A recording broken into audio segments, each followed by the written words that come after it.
दोस्तों, आज की कहानी महाभारत काल संजय से जुड़ी हुई है। वह वीडियो पसंद आए तो चैनल को लाइक, शेयर और सब्सक्राइब कर दीजिए। द्वापर युग में कुरुक्षेत्र के अंदर महाभारत का युद्ध हुआ था।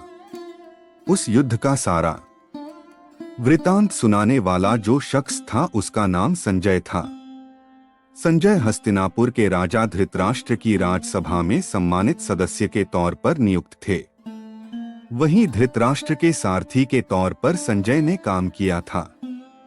संजय ने महर्षि व्यास से अपनी शिक्षा ग्रहण की थी। उनके पिता का नाम गावलेगण था। वह सूत पुत्र थे। संजय काफी विनम्र और धार्मिक स्वभाव का इंसान था।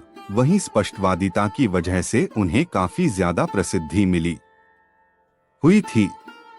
ऐसे में चर्चा का जो सवाल बना हुआ है वह यह है कि महाभारत युद्ध के बाद संजय की मौत कैसे हुई।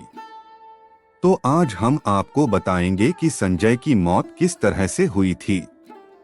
दरअसल महाभारत युद्ध का ऐलान होने के बाद महर्षि वेदव्यास राजा धृतराष्ट्र के पास उनकी सभा में पहुंचे और वहां पर धृतराष्ट्र ने कहा कि वह नेत्रहीन है, इसलिए युद्ध के पूरे घटनाक्रम का वृतांत जानना चाहते हैं। इस दौरान महर्षि वेदव्यास ने अपने शिष्य संजय को दिव्य दृष्टि प्रदान कर दी। संजय को दिव्य दृष्टि मिलने के बाद उन्होंने कुरुक्षेत्र के युद्ध के मैदान से एक एक पल की घटना को देखा और पूरी घटना धृतराष्ट्र को सुनाते रहे। अर्जुन के अलावा संजय एकमात्र ऐसे शख्स थे जिन्होंने भगवान श्री कृष्ण का विराट रूप अपनी आंखों से देखा था।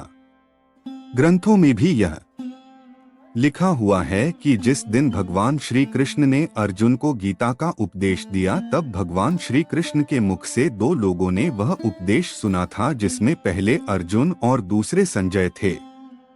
हालांकि संजय युद्ध के मैदान में नहीं थे, लेकिन दिव्य दृष्टि की बदौलत वह दोनों का संवाद सुन रहे थे।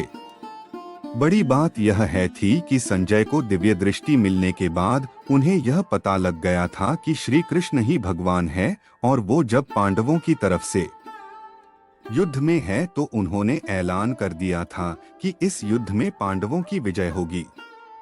महाभारत का युद्ध समाप्त होने, कौरवों की मृत्यु होने और पांडवों की विजय होने के बाद राजा युधिष्ठिर का राज्याभिषेक किया गया। उनके राज्य अभिषेक के उपरांत कई सालों तक धृतराष्ट्र, गांधारी और कुंती राजमहल में रहे, लेकिन बाद में उन्होंने संन्यास लेकर जंगल में जाने का फैसला कर लिया। इस दौरान दोनों राजमाताओं धृतराष्ट्र के साथ संजय भी जंगल में चले गए। वहां पर बताते हैं कि एक दिन उनकी कुटिया में आग लग गई, जिसमें धृतराष्ट्र, राजमाताओं सहित संजय की भी जान चली गई।